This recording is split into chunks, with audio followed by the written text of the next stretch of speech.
Hey guys, this is 2013 Volkswagen CC, and it was cranking but no start, like poop, poop, poop, poop, poop, poop, poop, poop, poop, poop, poop, poop, poop, but there's no start.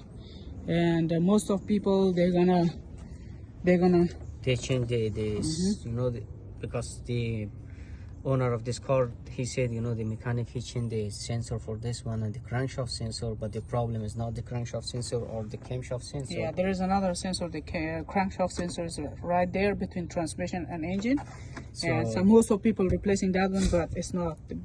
See, the problem is this feezer for the camshaft feezer. See, yeah, it's gonna make it oily.